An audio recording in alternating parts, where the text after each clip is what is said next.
მეხუთე მეორე არაბერძნული მოსახლეობისათვის კიდევ უფრო გამანადგურებელი აღმოჩნდა ბერძნულ დორიელთა შემოსევა ძველი წელთაღრიცხვით მე-12 საუკუნეში, რომელიც მოგვიანებით ბერძნული კლასიკური ხელოვნების ერთი შედევრის საფუძველი გახდა.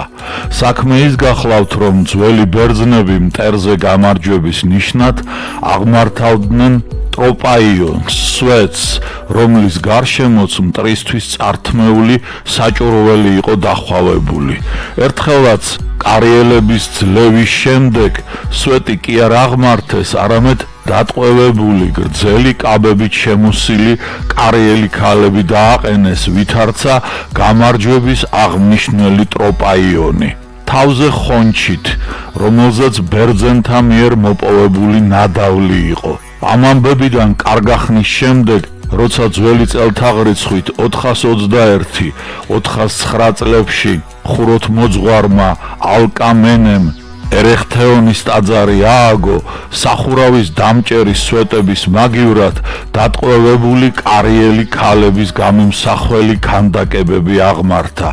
მის შემდეგ დამკვიდრდა სვეტის ასეთი სკულპტურული ფორმა და მათ კარიატიდებს უწოდებდნენ. ოღონდ ეს შემდეგ თავიანთი ექსპანსიის აქავეულ ეტაპზე ბერძნებმა ვერ შეძლეს ბოლომდე გაეტეხათ პელასგები.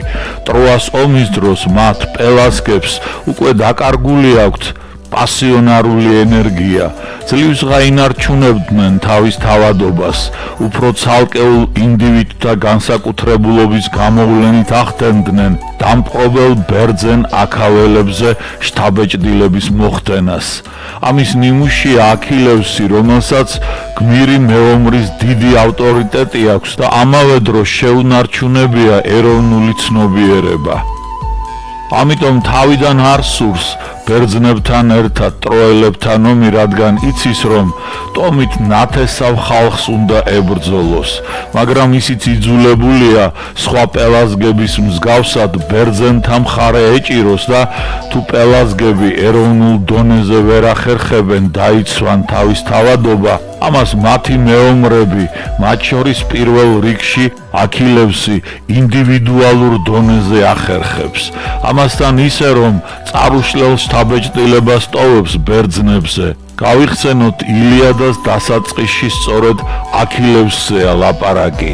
რის სხვას ღმერთქალო უგალობე აქილევსისა, აქაველთ თავს რომ დაატეხავ ნება ულევი, გმირთა სულები გადახვეწა ქვეშეთის მხარეს, გვამნი დაყარა ყვალყორანთა დასაყივარად და ძაღლთა წილად. ზევსის ნება მაშინ აღსრულდა, ტრად მოეკიდნენ ოდეს ერთურთს მამაცთა მეფე აგამემნონ და აქილევსი ღმერთის სადარი. ილიადაში ჩვენ მრავალგზის ვნახულობთ ღმერთის სადარი აქილევსის ნებათა ღელვის შედეგებს. კარგად რომ დააკვირდე, გაგიჭირდება იმის გარკვევა, ვინ არის ამ პოემის მთავარი გმირი: აგამემონი, მენელაოსი, პარისი, ელენე, ჰექტორი, პრიამოსი, ოდისევსი, სხვა გმირები თუ პელაზგი, აქილევსი. ამ პერსონაჟს უსაზღვრო გზნებარება და ჰეროიზმი შემოაქვს პოემაში. მისი გმირის მაგალითზე თაობები აღიზარდა. გამოხდება ხანი და მითოლოგიურ გმირად ქცეული აქილევსის საფლავს ისტორიული გმირი ალექსანდრე მაკედონელი მოინახულებს. ძველი წელთაღრიცხვით მეხუთე საუკუნეში მცხოვრები ჰეროდოტესათვის პელაზგთა თაობაზე ბევრი რამ უცნობი იყო. რომელ ენაზე ლაპარაკობდნენ პელაზგები? ამის თქმა არ შემიძლია დანამდვილებით, ხოლო თუ შესაძლებელია მიხვედრა იმ პელაზგების მიხედვით, რომლებიც ახლაც არიან და ცხოვრობენ ტირსენთა ზემო ქალაქ კრესტონში და რომლებიც ოდესღაც ემეზობლებოდნენ ახლა დორიელებად წოდებულებს, მათ ეკუთვნით ის მიწა, რომელიც ახლა თესალიოტიდად იწოდება. ანდა თუ შეიძლება მიხვედრა იმ პელაზგების მიხედვით, რომლებიც ჰელესპონტში ცხოვრობდნენ, პლაკიესა და სკილაკეში და რომლებიც ათენელებთან იყვნენ მჭიდროდ დაკავშირებულნი და ასევე პელაზგური დასახლებული პუნქტების მიხედვით, რომლებმაც სახელები გამოიცვალეს, თუ ამის მიხედვით შეიძლება მიხვედრა, მაშინ პელაზგები ლაპარაკობდნენ ბარბაროსულ ენაზე. თუ მთელი პელაზგური ტომი ასეთი იყო, პელაზგური მოდგმის ატიკურმა ტომმა ელინური რომ გახდა, თავისი ძველი ენაც დაივიწყა, რადგან არც კრესტონელების ენა ჰგავს მეზობელთაგან ვინმეს ენას და არც პლაკიელებისა, ხოლო ამ ორი ქალაქის მოსახლეობის ენა კი საერთოდ ცხადია, რომ როდესაც გადავიდნენ იმ ადგილებში, შეინარჩუნეს ენის თავისებურებები და ამას იცავდნენ. მე ვფიქრობ, ელინური ტომი თავისი შექმნის დღიდან სულ მუდამ ერთსა და იმავე ენაზე ლაპარაკობდა. პელაზგურ ტომს რომ გამოეყო, ის სუსტი იყო, დასაწყისში ის მცირე იყო, გადიდდა და მრავალტომიანად იქცა. ეს მოხდა განსაკუთრებით იმის შედეგად, რაც მრავალი პელაზგური ტომი შეუერთდა მას და შემდეგ თანდათანობით კიდევ სხვა ბარბაროსული ტომებიც, ხოლო მე ვფიქრობ, რომ პელაზგური ტომი, რომელიც ბარბაროსული იყო, არასოდეს გამრავლებულა დიდად. ისტორიის მამა არც ბევრს და არც კონკრეტულს პელაზგთა თაობაზე არ ლაპარაკობს, მაგრამ ეს ერთი შეხედვით. თუ კარგად დაუკვირდებით მის ნათქვამს, დავინახავთ, რომ მიუხედავად იმისა, პელაზგების შესახებ ბევრი არაფერი იცის, ჰეროდოტე მოვლენებს აკვირდება და აქედან გამომდინარე აკეთებს საინტერესო დასკვნებს. ხვდება, რომ პელაზგები უცხოტომია, არაბერძნული და ამიტომ უწოდებს მათ ენასაცა და მათ ტომს ბარბაროსულს. იმავე დროს მისი ნათქვამიდან კარგად ჩანს ისიც, რომ პელაზგები კონტინენტური და კუნძულოვანი საბერძნეთის ტერიტორიაზე ბერძნებზე ადრე უცხოვრიათ, ხოლო მოგვიანებით შემოჭრილ ბერძნულ ტომებს სუსტთა და მცირერიცხოვანთ, მათ წიაღში უპოვნიათ გამრავლებისა და გაძლიერების კარგი პირობები და იმდენად გაძლიერებულან, რომ მოუხდენიათ პელაზგური ტომების ასიმილაცია. ოღონდ არა ყველასი, რადგან ჰეროდოტეს დროს ჯერ კიდევ იყო შემორჩენილი პელაზგური მოსახლეობა, რომელიც ნელ-ნელა ითქვიფებოდა ბერძნულ ეთნოსში. საყურადღებოა ისტორიის მამის შენიშვნა იმის თაობაზე, რომ პელაზგები მრავალრიცხოვანი არასოდეს ყოფილან.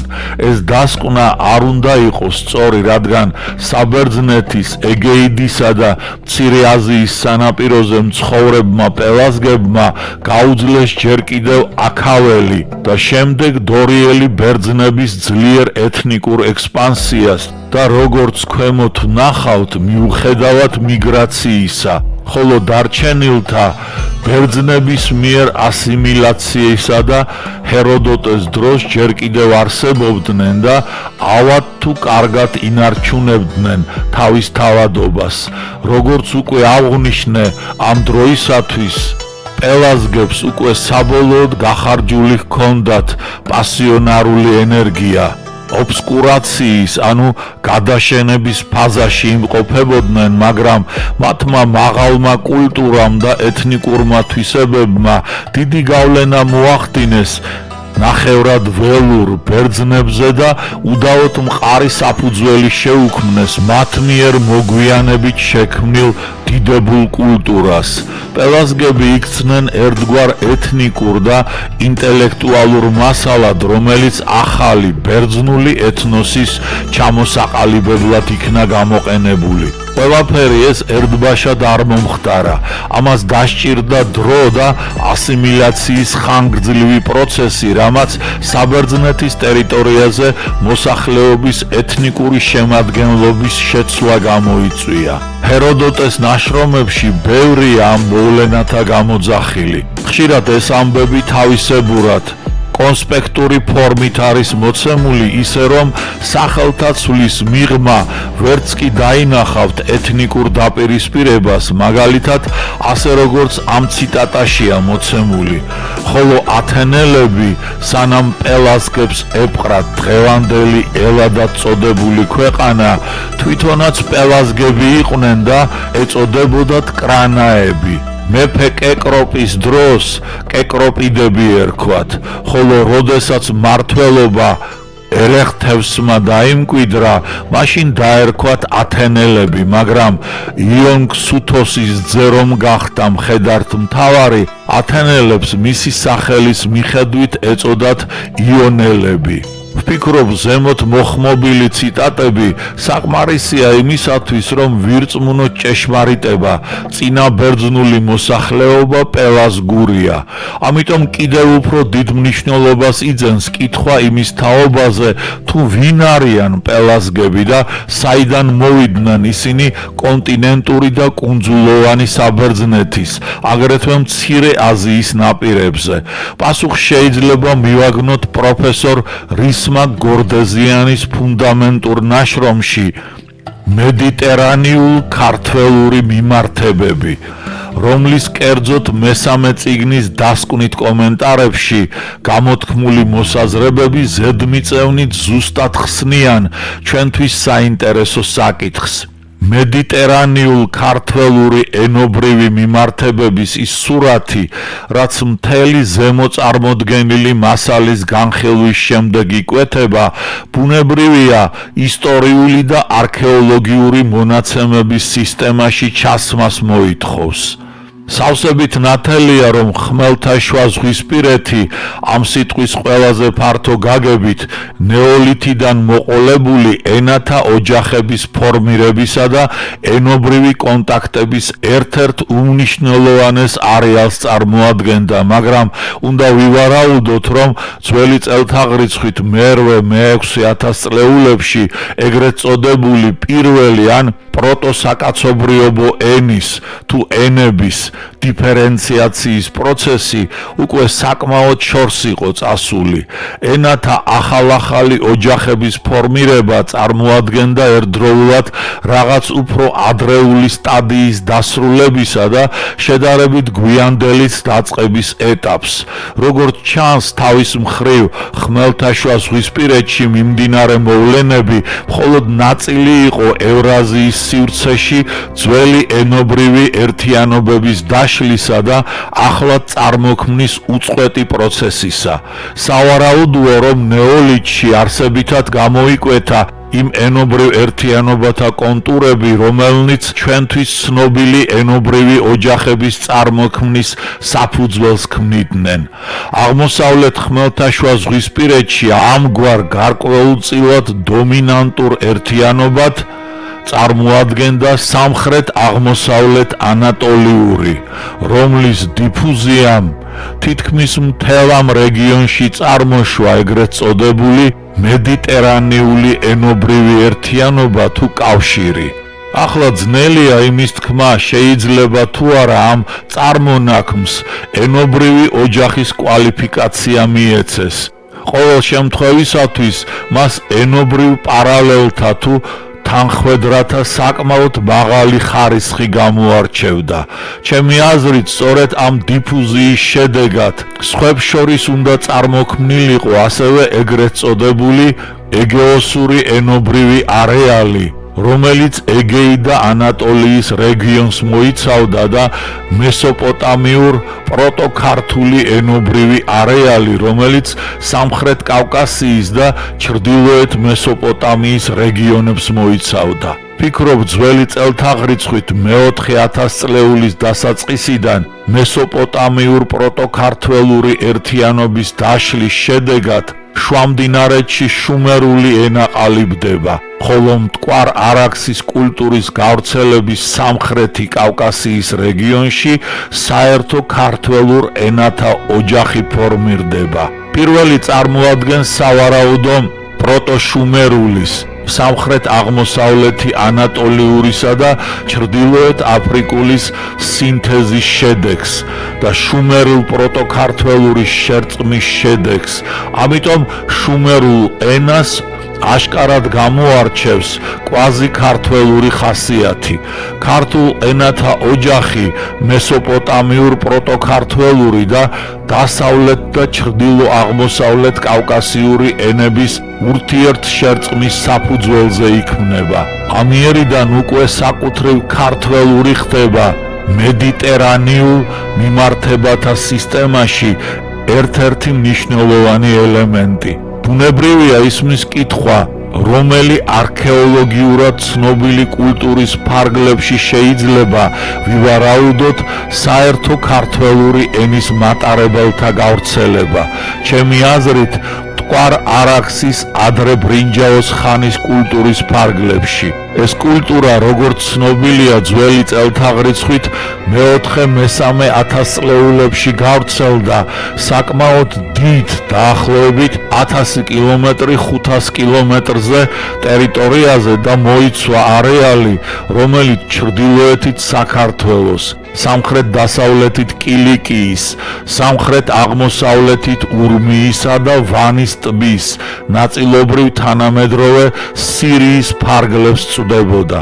ძველი წელთაღრიცხვით მე-3 ათასწლეულის მეორე ნახევრიდან ევრაზიულ სივრცეში ხალხთა ინტენსიური გადაადგილების პროცესი იწყება.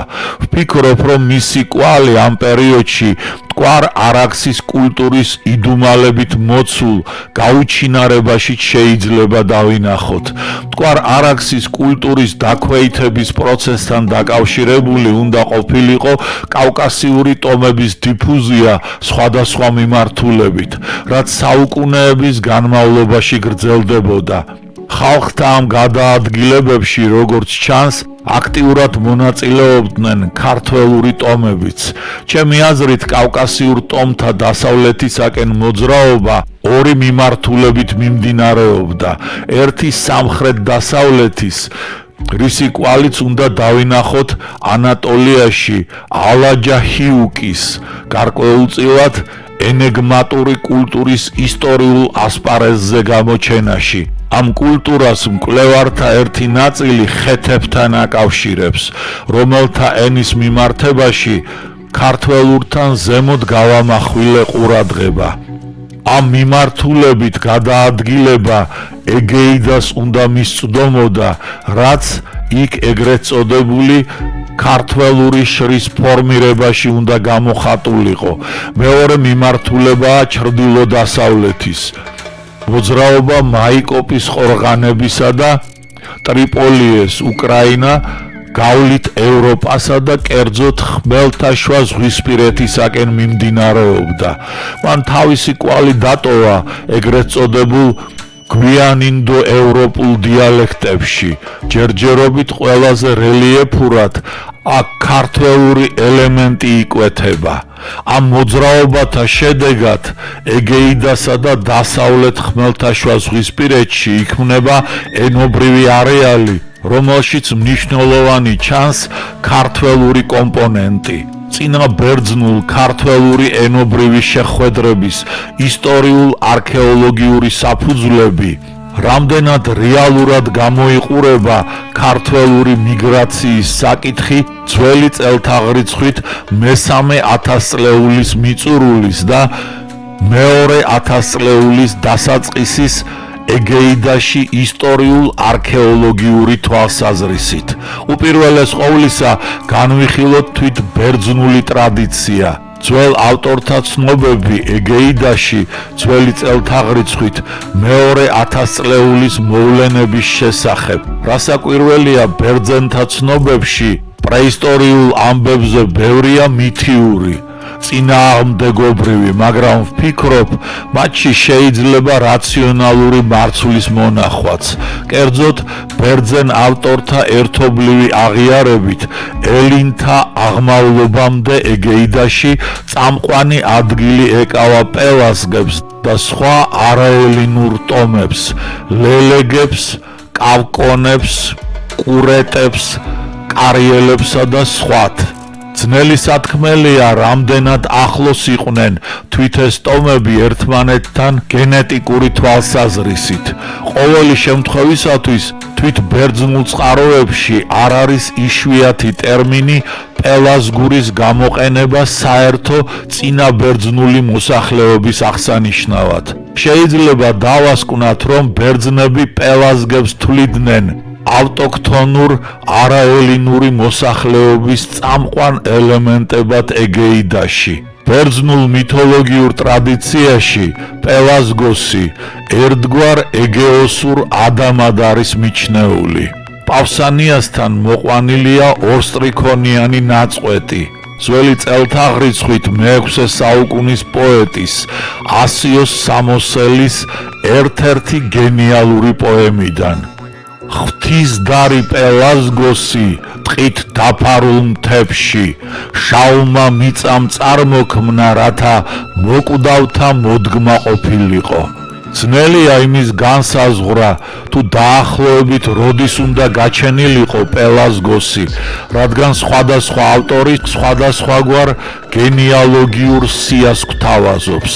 ერთი აშკარაა, პელასგოსი წინ უძღოდა ეგრეთ წოდებულ დავკალიონის წარღვნას. აპოლოდოროსი ამგვარად აჯამებს პელასგოსის შესახებ არსებულ ცნობებს. პელასგოსი, როგორც აკუსილაოსი გადმოგცემს, ყოფილა ზევსისა და ნიობეს ვაჟიშვილი, ხოლო ჰესიოდეს მიხედვით იგი ავტოქთონია.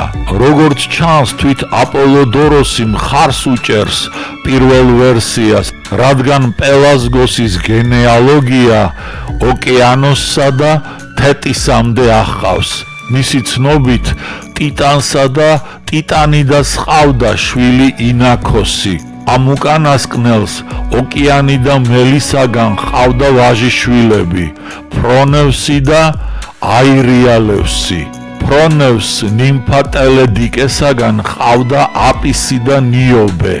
ნიობემ ზევსისაგან ორი ვაჟი, არგოსი და პელასგოსი გააჩინა. არგოსისა და ევანდეშ თამომავლების ნუსხა დანაოსის არგოსში გადმოსახლებამდე, ანუ ბერძნული მითოლოგიური ქრონოლოგიის მიხედვით ძველი წელთაღრიცხვით მე-16 ან მე-15 საუკუნემდე ამგვარია.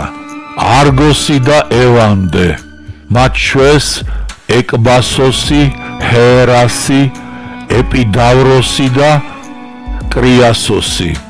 ეკბასოსმა შვა აგენორი, აგენორმა არგოსი და ისმენე, არგოსმა და ისმენემ იასოსი, იასოსმა იო, იომ ეპაფოსი, ეპაფოსმა ლიბიე, ლიბიემ ბელოსი, ბელოსმა ეგვიპტოსი და დანაოსი.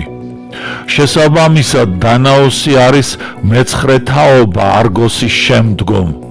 ეგრეთ წოდებულ არგოს დანაოსამდე დაახლოებით 300 წლით ადრე, ანუ ძველი წელთაღრიცხვით მე-19-მე-18 საუკუნეში უცხოვრია მითოლოგიური ტრადიციის მიხედვით.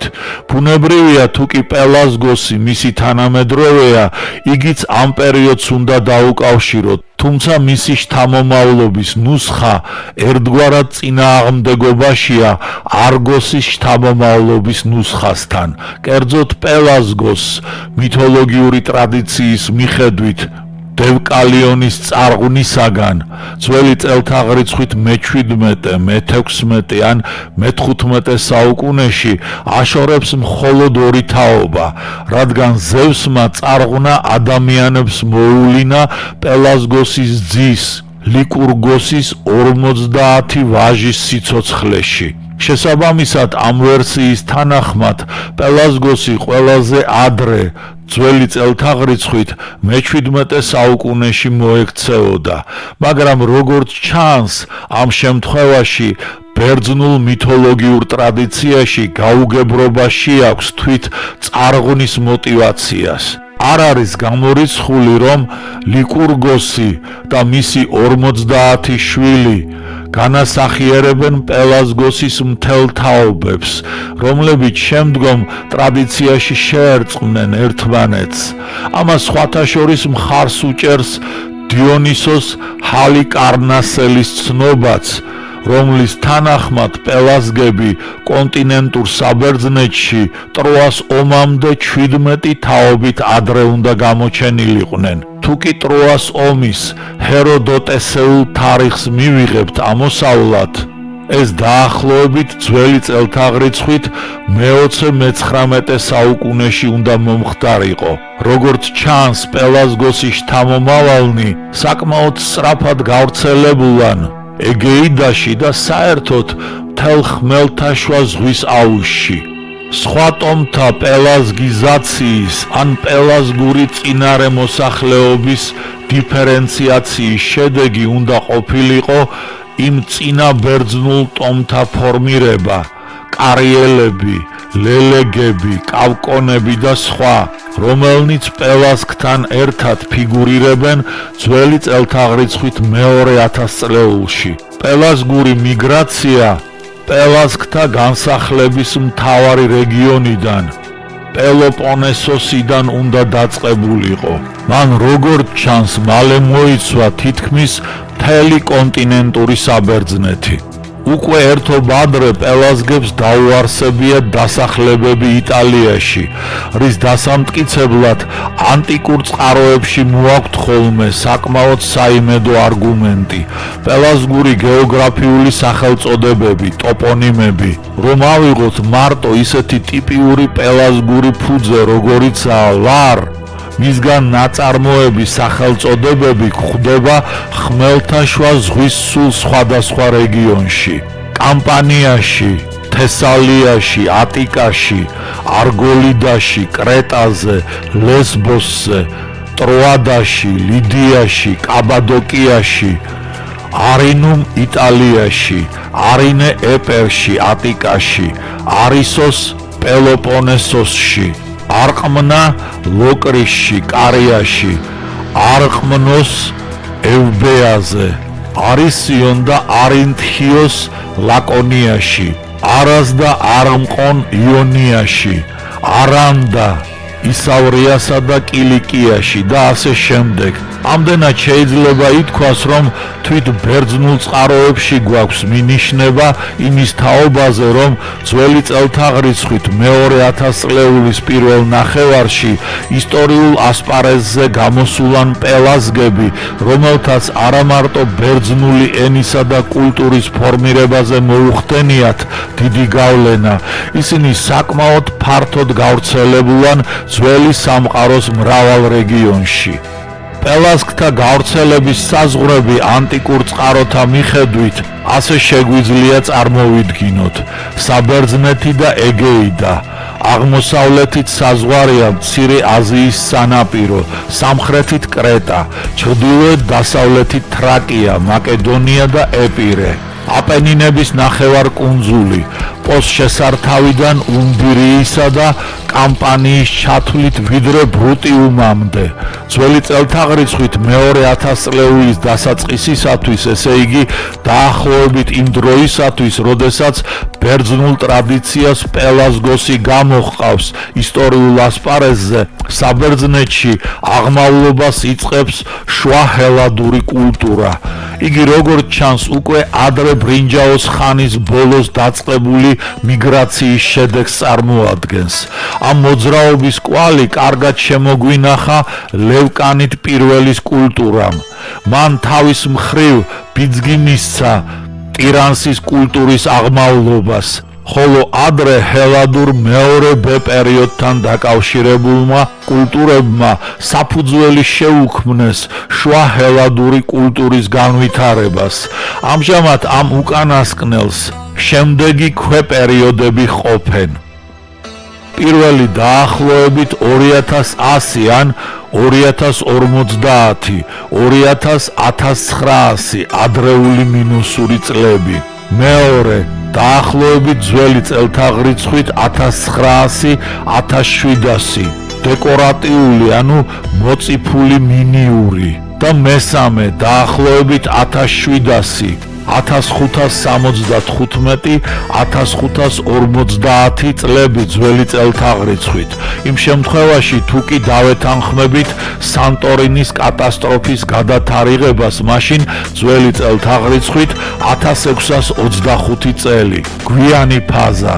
შუა ჰელადური კულტურის მატარებლებმა, როგორც ჩანს, ესპანეთსაც კი მიაღწიეს, რაზეც აქ ძველი წელთაღრიცხვით მეორე 1000 წლეულის მეორე მეოთხედში აღმოცენებული, ეგრეთ წოდებული ელარგარის კულტურა უნდა მიუთითებდეს, რომელსაც მრავალი რამ აახლოებს შუა ჰელადურ კულტურასთან, ყველაზე მეტად კი კერამიკა. თუ კი ამ მონაცემებს ბერძნულ წყაროთა ცნობებთან შევაპირისპირებთ, დავინახავთ, რომ შუა ჰელადური კულტურის გავრცელება ქრონოლოგიურადაც და გეოგრაფიულადაც ყველაზე მეტად პელასგთა აღმავლობისა და განსახლების სურათს ემთხვევა. იქმნება შთაბეჭდილება, რომ ძველი წელთაღრიცხვით მესამე-მეორე 1000 წლეულთა მიჯნაზე კონტინენტურ საბერძნეთში ჩამოყალიბებული პელასგური მოსახლეობა ერთ-ერთი წამყვანი ეთნიკური ელემენტი გახდა ეგეიდა ანატოლიაში და საკმაოდ მყარად მოიკიდა ფეხი იტალიისა და რამდენადმე ესპანეთის ზოგიერთ რეგიონში. დაახლოებით ძველი წელთაღრიცხვით 1800 წლისათვის ესპანეთის სამხრეთ აღმოსავლეთში აღმავლობას იწყებს ელარგარის კულტურა, რომელიც როგორც უკვე აღინიშნა, ჰელადური კულტურის აშკარა გავლენას გვიჩვენებს. ეს კულტურა შეიძლება ბასკების წინაპრებთან დაკავშირებული პელასგურ ქართველურ ტომების ერთი ნაწილის დასავლეთით გადაადგილების კვალს არ ეკლავდეს. ძველი წელთაღრიცხვით მესამე 1000 წლეულში იწყება ხალხთა მძლავრი გადაადგილება, განსაკუთრებით აღმოსავლეთიდან დასავლეთის მიმართულებით. ამ პროცესში ინტენსიურად მონაწილეობენ მტკვარ არაქსის კულტურის რეგიონში განლაგებული კავკასიური, კერძოდ ქართველური ტომები. ამ უკანასკნელთა მოძრაობამ ჩრდილო-დასავლეთისაკენ გამოიწვია ჩრდილოეთ შავი ზღვისპირეთში შერევა ადგილობრივ ტომებთან, რამაც თავისი ანარეკლი ჰპოვა გვიან ინდოევროპულ დიალექტებში შესამჩნევი ქართული შრის გაჩენაში, რომელმაც თავისი კვალი დატოვა განსაკუთრებით ბალტურ სლავურ, თრაკიულ, მაკედონურ, ბერძნულ, იტალიკურ, ალბათ კელტურ, გერმანიკულ და ზოგიერთ სხვა ენასა თუ ენათა ჯგუფებში. როგორც ჩანს, ბერძნული ენის ეგრეთ წოდებული ქართველიზმების ერთი ნაწილი სწორედ ამ მოძრაობასა და ქართველური ელემენტების გავრცელების გვიან ინდოევროპელ მედიატორსა თუ მედიატორებთან არის დაკავშირებული. ამავე დროს სავარაუდოდ ანატოლიიდან ეგეიდაში აღწევს მეორე ნაკადი კავკასიელი, კერძოდ ქართველურენოვანი ემიგრანტებისა, რომელთაც ეგრეთ წოდებული ეგოისური სამხრეთ აღმოსავლეთ ანატოლიური კულტურის გავრცელების შედეგად ფორმირებულ ერთიანობაში შეაქვს მძლავრი უკვე საკუთრივ ქართველური კომპონენტი.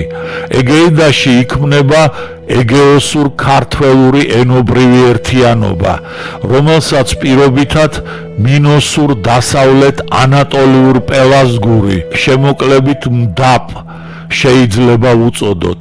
ამ უკანასკნელის დიფერენციაციის შედეგად ამ რეგიონში ძველი წელთაღრიცხვით მეორე 1000 წლეულის დასაწყისიდან ფორმირებას იწყებს ერთმანეთის მონათესავე ან თითქმის მონათესავე მინოსური, პელაზგური, ლელეგური, დასავლეთ ანატოლიური და სხვა ენები. ამ არეალიდან უკვე ძველი წელთაღრიცხვით მეორე 1000 წლეულის პირველ ნახევარში ხდება გადაადგილება დასავლეთისაკენ, რაც იტალიისა და ესპანეთში შუა ჰელადური ტიპის კულტურის გავრცელებასა და ესპანეთში წინარე ბასკურის, ხოლო იტალიაში წინარე ეტრუსკულის ანუ პელაზგურის დამკვიდრებას უწყობს ხელს. ძველი წელთაღრიცხვით მე-17 ან მე-16 საუკუნეებში ეგეიდაში ხდება მოვლენა, რომელიც როგორც ჩანს ამ რეგიონში ძალთა ახალი მნიშვნელოვანი გადაადგილების საფუძველს ქმნის. ეს იყო სანტორინის კატასტროფა, ანუ ცივილიზებული სამყაროს ისტორიაში ერთ-ერთი უმძლავრესი ვულკანური ამოფრქვევა. მას დენდროქსონოლოგიური და რადიოკარბონული მეთოდით ათარიღებენ ძველი წელთაღრიცხვით 1650-1600 წლებით. არქეოლოგთა მიერ შემოთავაზებულ ტრადიციულ თარიღად ძველი წელთაღრიცხვით 1550-1500 წლები ითვლება.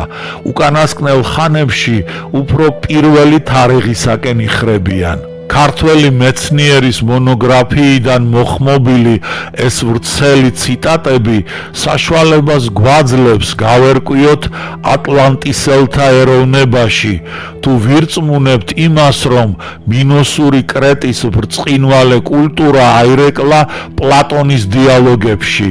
ამის დამადასტურებელი ფაქტები კი საეჭვოზე მეტია.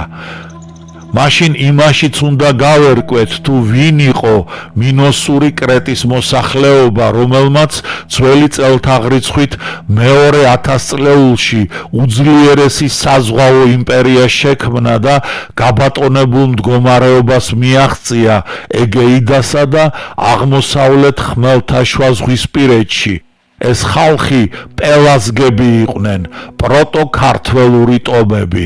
აქ ბუნებრივად იბადება კითხვა, რამ მიანიჭა პროტოქართულ ტომებს ის დიდი ეროვნული ენერგია, რომ მათ ჯერ, ანუ ძველი წელთაღრიცხვით მე-4000 წლეულში შექმნეს საკმაოდ დიდ ტერიტორიაზე განფენილი მტკვარ არაქსის კულტურა და დაახლოებით 1000 წლის შემდეგ განახორციელეს დასავლეთისაკენ ორ ნაკადად მიმართული ეთნიკურ-კულტურული ექსპანსია.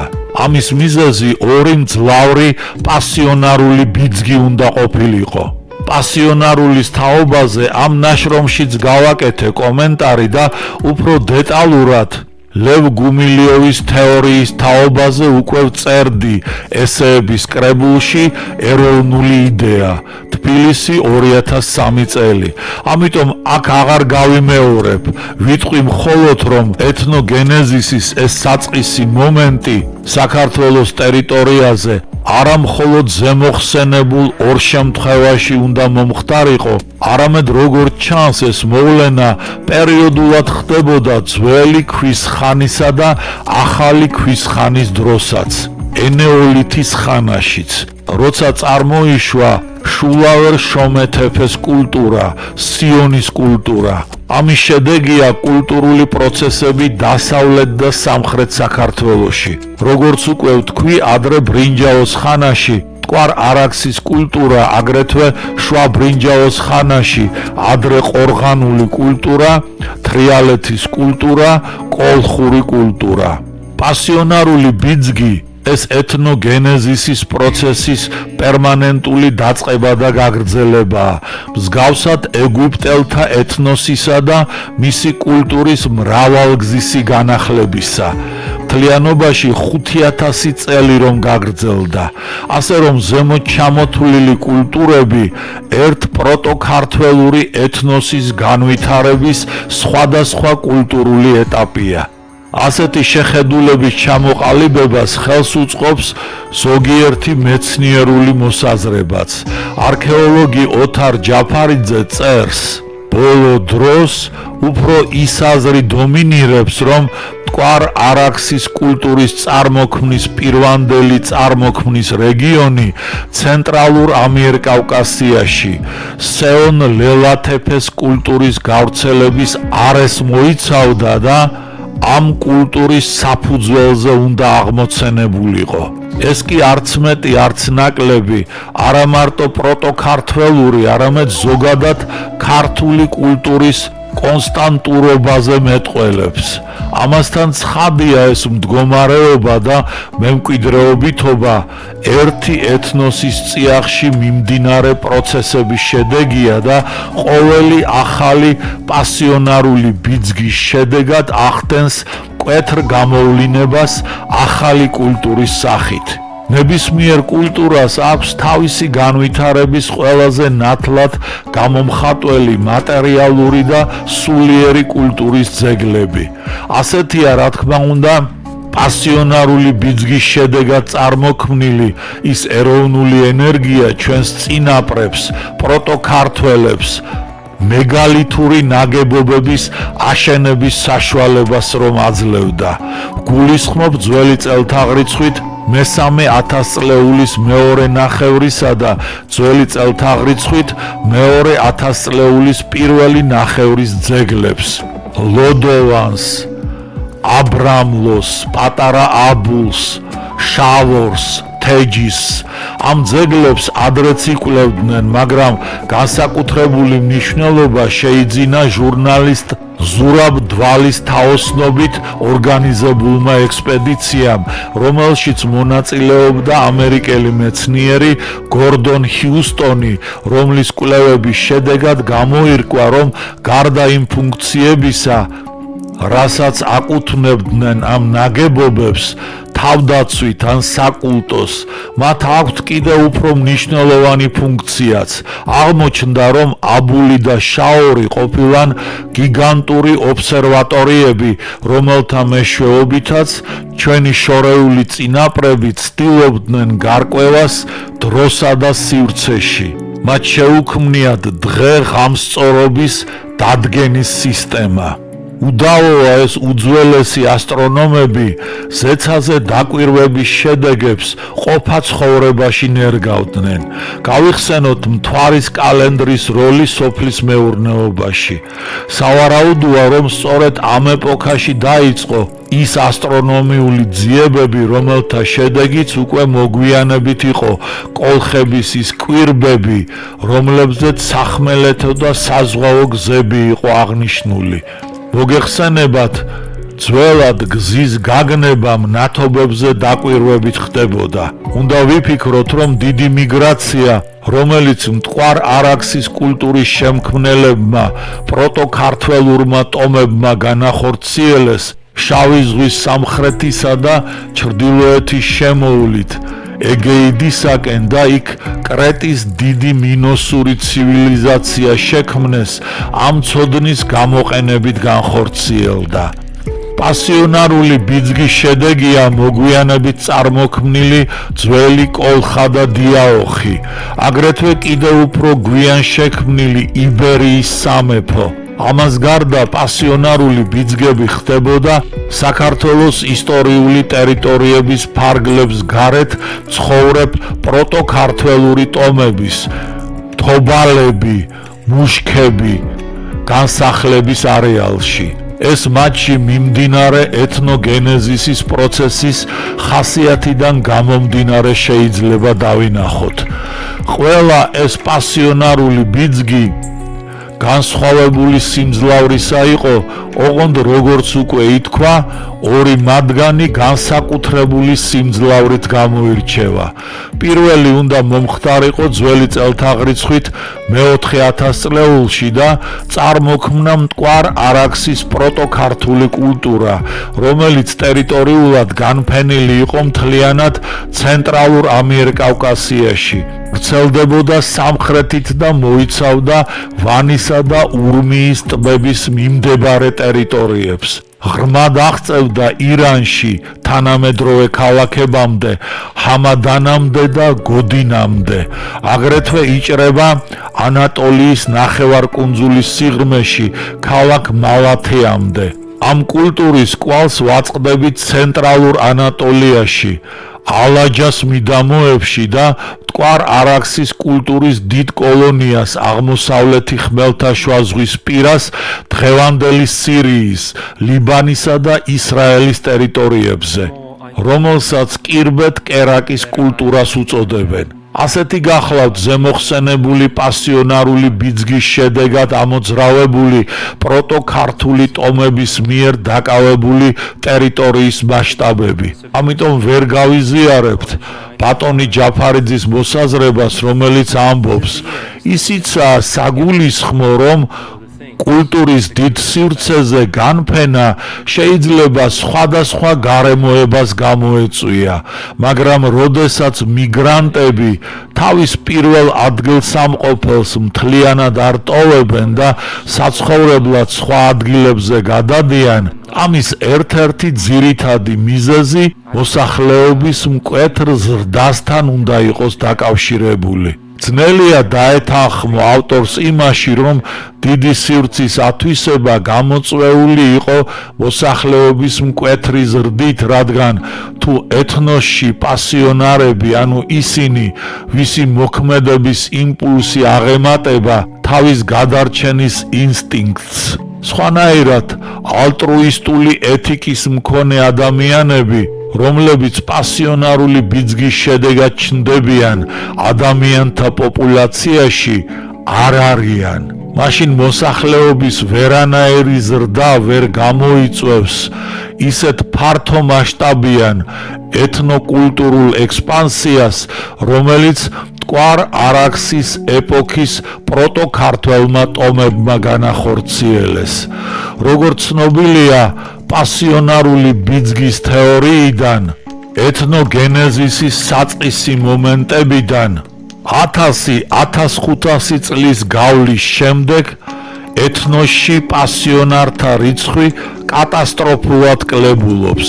აქედან გამომდინარე ძველი წელთაღრიცხვით მესამე ათასწლეულის მეორე ნახევარში მტკვარ არაქსის კულტურის შემქმნელი პროტოქართველური ტომების პასიონარული ენერგია შემცირებული იყო და ისინი ყველა მიმართულებით თავდაცვაზე იქნებოდნენ გადასულნი.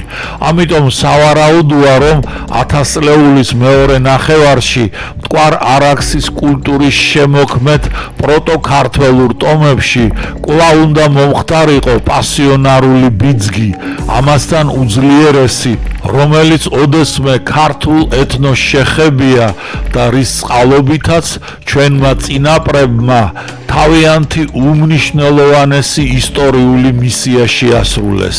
დიდმა პასიონარულმა ენერგიამ და სავარაუდოდ ხელსაყრელმა საერთაშორისო პოლიტიკურმა ვითარებამ პროტოქართველურ ტომებს მისცა საშუალება დიდი მასშტაბის ეთნოკულტურული ექსპანსია განეხორციელებინათ დასავლეთის მიმართულებით და როგორც ამის შესახებ წერს რისმა გორდეზიანი თავისი მონოგრაფიის ციტირებულ მონაკვეთში, ორი გზით, ჩრდილო-დასავლეთით შავი ზღვის შემოვლით ბალკანეთის ნახევარკუნძულებისაკენ და სამხრეთით ანატოლიის ნახევარკუნძულის გავლით ეგეიდისაკენ.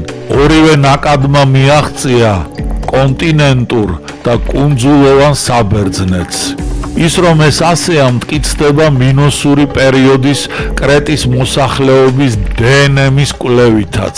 სტატიაში, რომლის სათაურია ევროპული მოსახლეობა მინოსურ ბრინჯაოს ხანაში კუნძულ კრეტაზე და რომელსაც ავტორთა კოლექტივი ჯეფრი ჰიუგი, პერისტერა პაშუ, პეტროს დრინეასი, დონალდ მასტროპაოლო, დიმიტრა ლოტაკისი, პატრიკ ნავასი, მანოლის მიხალო დიმიტღაკისი და ჯორჯ სტამატოიანოპოლუსი აწერს ხელს, ქვეთავში გენეტიკური მსგავსება ნეოლითის თანამედროვე ევროპულ მოსახლეობას შორის ამოიკითხავთ. მინოსური მოსახლეობის დნმ-ის ჰაპლოტიპი წააგავს ევროპული მოსახლეობის დნმ-ის ჰაპლოტიპს. ასევე დამატებითი ფიგურული გამოსახულებები S1, S3. მინოსელების უმეტესობა დაკლასიფიცირებული იყო ჰაპლოიდურ ჯგუფებში H 43.2%, T 18.9%, K 16.2% და 8.1%. ჰაპლოიდური ჯგუფი U5A, W, G2, UX გამოვლენილი იყო ერთადერთ ადამიანში, თითო ჰაპლოიდი ერთ ადამიანში. მინოსური ჰაპლოტიპის ყველაზე დიდი საერთო პროცენტი გამოვლინდა ევროპულ მოსახლეობასთან, განსაკუთრებით ადამიანებთან ჩრდილოეთი და დასავლეთი ევროპიდან. შესაბამისად 26.98% და 29.28%. მეოთხე გამოსახულებაზე გრადიენტი ნაკლებად ავლენს მინოსელების მსგავსებას იმ მოსახლეობასთან, რომელიც აღმოაჩინეს ჩრდილოეთ აფრიკაში. გრადიენტი გვიჩვენებს მსგავსების ზრდას იმ შემთხვევაში, როდესაც ჩვენ გადავადგილდებით ახლო აღმოსავლეთისაკენ, კავკასიისა და ხმელთაშუა ზღვისპირეთის კუნძულების გავლით სამხრეთ და კონტინენტურ ევროპაში. აქედან გამომდინარეობს მინოსელების ჰაპლოტიპის სხვაობის დიდი პროცენტი ბრინჯაოს ხანასთან და ნეოლითის ხანის ევროპულ მოსახლეობასთან. ეს მონაცემები ადასტურებენ მინოსური კრეტის მოსახლეობაში კავკასიური სუბტრაქტის არსებობას. ამავე სტატიას დართულ სქემაზე კავკასიური ელემენტის წილი 15%-ით არის წარმოდგენილი. ამის გარდა YouTube-ზე განთავსებულ ლექციათა კურსში ნათქვამია, რომ წინარე ბერძნული სუბტრაქტი კავკასიური ტიპის იყო. ორივე წყაროში მითითებული კავკასიური სუბტრაქტი სხვა არავინაა, თუ არა მტკვარ არაქსის კულტურის პროტოქართველური მოსახლეობა. მტკვარ არაქსის კულტურის შემქმნელი წინა ქართველური ტომების შესახებ ვიცით კავკასიასა და მიმდებარე ტერიტორიებზე წარმოებული არქეოლოგიური გათხრების შედეგად. არქეოლოგიამ ამ ტომების შემოქმედებითი პოტენციალის ამსახველი კიდევ უფრო დიდი მასალა მოგვცა, მაგრამ ამავე დროს მოიპოვა ის არტეფაქტები, რომელთაც შესაძლებელი გახდა დადგენილიყო, თუ რა ენაზე მეტყველებდნენ პროტოქართველური ტომები. ამავე დროს გაირკვა ისიც, თუ დამწერლობის რა სისტემებს იყენებდნენ ისინი. ეგეიდაში მოპოვებული და დამწერლობის აღნიშნული არქეოლოგიური წერილობითი ძეგლების წაკითხვა შეძლო ახალგაზრდა ქართველმა მეცნიერმა გია კვაშილავამ. ამან საბოლოოდ ნათელყო იმ ხალხის ეთნიკური წარმოშობა და ენა, რომელმაც კუნძულ კრეტაზე მინოსური კულტურა შექმნა. პირველი რაც გაშიფრა გია კვაშილავამ, ეს ეგრეთ წოდებული ფესტოს დისკო იყო. ამ საკითხთან დაკავშირებით თავად მეცნიერი ასეთ ინფორმაციას გვაწვდის. გია კვაშილავას კვლევის ძირითადი შედეგები. ფესტოს დისკის A და B მხარის წარწერები შესრულებულია საერთო კოლხურ, საერთო ქართველურ ენაზე. ფესტოს დისკოს წარწერების თითოეული ნიშანი დაბეჭდილია ოქროს შტამპების საშუალებით. ფესტოს დისკოს ამ მხარის წარწერაში აღვლენილია ხვეწნა ვედრება ღვთაება კორი ბანტისადმი, ოჯახისა და ქვეყნის დაცვის თაობაზე. ფესტოს დისკის B მხარის წარწერაში ხვეწნა ვედრება მიმართულია დედა ღვთაება ნენასადმი, რეაკიბელე, ღვთაება თარხონისა და ჰეფესტოსისადმი, რათა განწმინდონ, განაახლონ და აღორძინონ ტაძარის სასახლე და ოჯახი. ფესტოს დისკის ამ მხარის წარწერა. ფესტოს დისკის თიხის ფირფიტის ამ მხარეზე დაბეჭდილია ვედრება ღვთაება კორიბანტებისადმი, ოჯახისა და ქვეყნის დაცვის თაობაზე.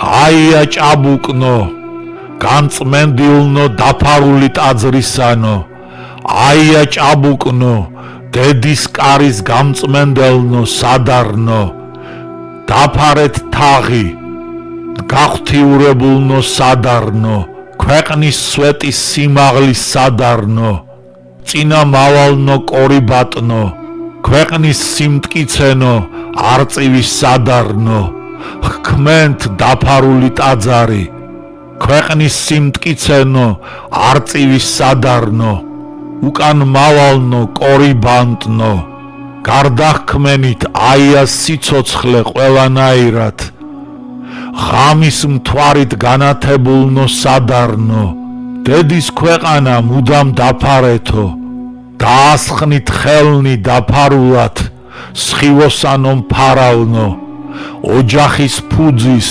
ჯიშის სვაბრუნვის გამწმენდელნო სადარნო, დასასრული. ფესტოს დისკის B მხარე. ფესტოს დისკის B მხარის წარწერა. ფესტოს დისკის თიხის ფირფიტის B მხარეზე დაბეჭდილია ვედრება დედა ღვთაება ნენასადმი, რეაკაბელესადმი, თარხონისა და ჰეფესტოსისადმი, რათა ააყვავონ, განაძლიერონ და განწმინდონ ტაძარი, ოჯახი და სასახლე. ოჯახის წყარო, სულო მშობელო, მოდგმის ნენავ, ააყვავე ხუთი შტო, გევედრებით მშვენი, ჯიშის სიწმინდით ახლით წარშემოსილი. ერთო შტო ძლიერო გევედრებით, ოჯახის წმინდავ ძლიერო, წმინდავ ხელთ ძლიერო ხუთი შტოისა, ფარველო სხივოსანო დედაღმერთო, წინამძღოლო ხან გრძევ ყავ დედის ტაძარი სპილენძისა, მაყვავებელო თარხონო, ნათელო ჰეფესტოს დახურეთ გევედრებით, წინამძღოლო გამწმენდელ სხივოსანო, მისი მოგიზგიზე დაფარული სასახლე დაფარეთ გევედრებით, ჩვენო მჭედელო, ახლით მოსილო, მთვარისნაირი გევედრებით, დასასრული. ეს სავედრებელი გადმოღებულია უძველესი კოლხურიდან თანამედროვე ქართულ ენაზე. გია კვაშილავა კოლხურ ოქროს დამწერლობის ნიმუშის, ფესტოს დისკოსა და მისი მონათესავე დამწერლობის გაშიფვრის შესახებ. ისტორიულ ეთნოგრაფიული ძიებანი, მეათე ტომი, ივანე ჯავახიშვილის სახელობის ისტორიისა და ეთნოგრაფიის ინსტიტუტი, თბილისი 2008 წელი, სამეცნიერო ჟურნალი ქართველოლოგია. მეათე ნომერი, თბილისი 2008 წელი, 26-45 გვერდი.